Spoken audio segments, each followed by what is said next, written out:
Entonces, para comenzar, es muy importante que tengamos en cuenta como cuál es la concepción del lenguaje que se tiene en este giro. Aquí, el lenguaje, voy a intentar hacer como contrastes con lo que hemos venido viendo, como para que se vea con mayor claridad como en qué consiste. Mientras veíamos en el giro lingüístico analítico que el lenguaje tenía esta función de nombrar el mundo, de nombrar nuestros pensamientos, y a pesar de sus, digamos, arbitrariedades o del convencionalismo al que está sometido el lenguaje, al lenguaje le subyace una verdad a la que se le puede llegar a través de análisis lógicos de nuestro lenguaje. Entonces teníamos como el lenguaje, como aquella, digamos, como aquello que nos permite externar nuestros pensamientos, y nuestros pensamientos son acerca del mundo, de nosotros en el mundo.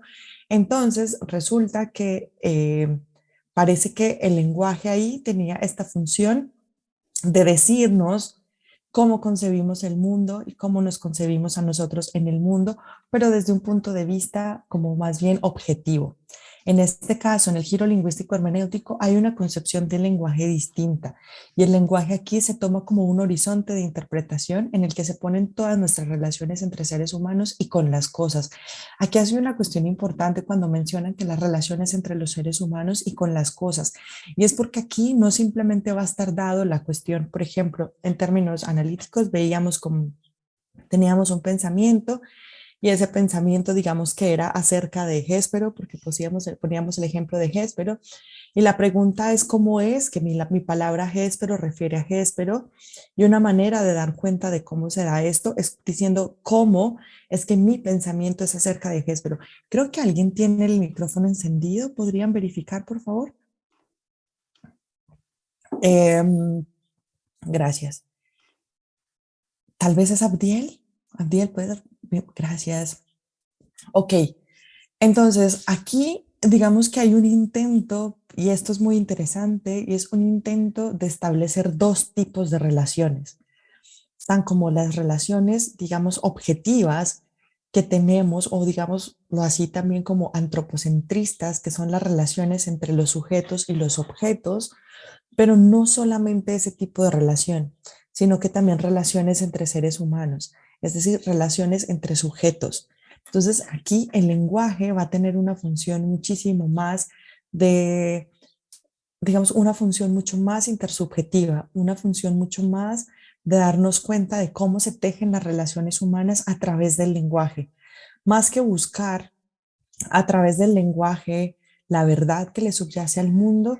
Lo que aquí se busca con esta nueva noción de lenguaje como un horizonte de interpretación es ver cómo se tejen las relaciones humanas en un estado de cosas que es el mundo, y cómo, digamos que el hilo que logra tejer esas interacciones es el lenguaje. Entonces aquí ya vamos viendo en principio que hay una concepción distinta de cómo es el lenguaje. Por otra parte, como les mencionaba, bueno, teníamos como relaciones objetivas entre las cosas, pero también hay una cuestión muy importante, y es que en este giro lingüístico hermenéutico se consideran que esas relaciones no son únicamente lingüísticas y que pueden extenderse a contextos no verbales.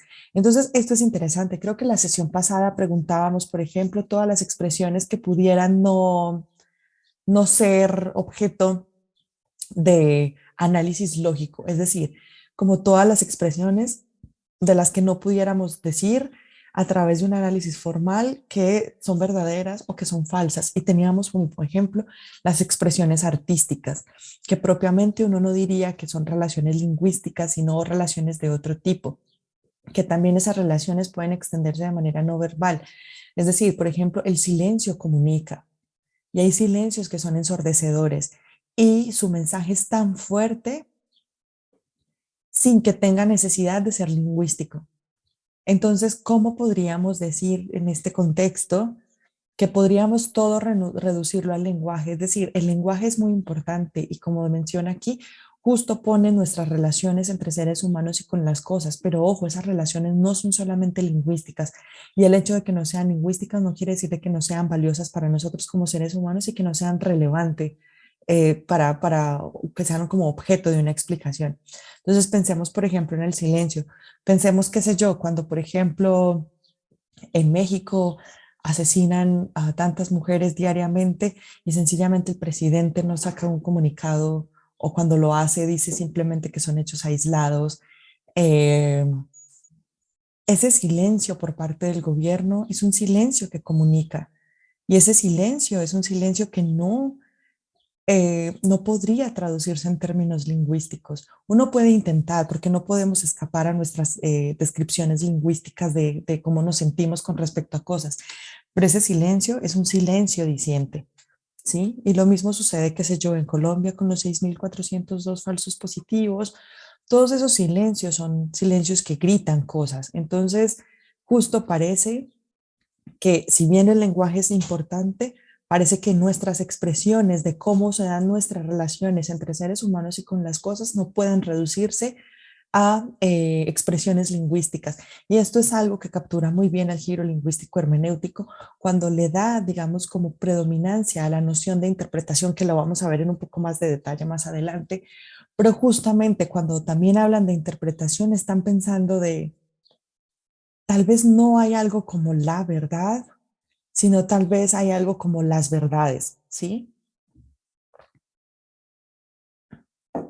Y esas verdades dependen de interpretación. Aquí también tengo que hacer una advertencia, y es que a veces cuando hablamos de interpretaciones o de explicaciones a partir de interpretaciones, parece que hay un peligro de caer en el relativismo.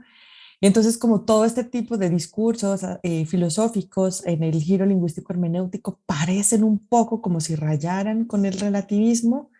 Pero vamos a ver que parece que de hecho no tienen estas pretensiones y sí tienen algunos criterios. Es decir, como filósofos es muy difícil aceptar que no haya como criterios de corrección o como criterios normativos que te digan cómo deberían ser las cosas, algo así. Ahora, en este mismo sentido, en el giro lingüístico hermenéutico, entonces hay un rechazo de la reducción del lenguaje al lenguaje de las ciencias. Sí, recuerden que en el giro lingüístico analítico veíamos cómo el lenguaje de la ciencia, cientificista, realista, con pretensiones de verdad, con pretensiones de objetividad, obedeciendo a principios universales, a leyes causales, todo esto hacía que la filosofía justo tuviera esta pretensión de darnos explicaciones más cercanas a la ciencia.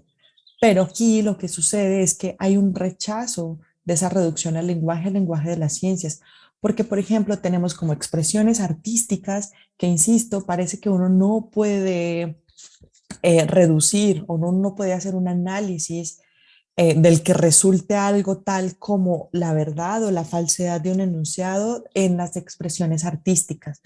De nuestro lenguaje ordinario, nosotros ya habíamos visto que nuestro lenguaje ordinario, aunque tiene toda la función comunicativa que nosotros podamos darle, que tiene toda esta función de coordinación con los otros, parece que si le hiciéramos un análisis al lenguaje natural, como vimos con Frege, parece que el lenguaje nos conduce a cierto tipo de trampas que solamente a través de un análisis lógico podríamos detectar esas trampas. Pues aquí lo que nos están diciendo es, no, miren, incluso hay partes o aspectos de nuestro lenguaje ordinario que no se pueden reducir al lenguaje de las ciencias. Si pensemos, por ejemplo, cuando nosotros tenemos un enunciado de añoranza, si es como, añoro que me den el permiso migratorio por un año más. Parece que este enunciado, los enunciados como de añoranza, de expectativa, de deseo, no son enunciados que estén sujetos a la verdad. Es decir, ustedes no podrían decir que mi añoranza es verdadera. Eso podría ser extra. Es un hecho que yo estoy añorando algo, pero que como tal el contenido proposicional de mi enunciado sea sujeto de verdad, parece que no. Y parece que mis añoranzas, mis deseos, mis expectativas, mis sueños, por decirlo de alguna manera, no están sujetos a condiciones de verdad. Uno podría decir, bueno, estarían sujetos a condiciones de satisfacción, pero de nuevo, las condiciones de satisfacción no son condiciones de verdad. ¿Sí? Entonces aquí hay un juego muy importante con respecto a la verdad. Es decir, como de verdad podemos encontrar la verdad que se esconde detrás de nuestro lenguaje ordinario y a la cual podemos llegar a través de un análisis lógico de los enunciados. Hmm. Parece que al menos tenemos estos casos como expresiones artísticas, lenguaje ordinario, expresiones simbólicas. eh, que parece que no pueden responder a este lenguaje de las ciencias. Entonces, en el giro lingüístico hermenéutico surge una noción central que es justamente la noción de hermeneia. Entonces, en términos ahí sí como filológicos, hermeneia simplemente es como el arte o la ciencia de la interpretación de textos.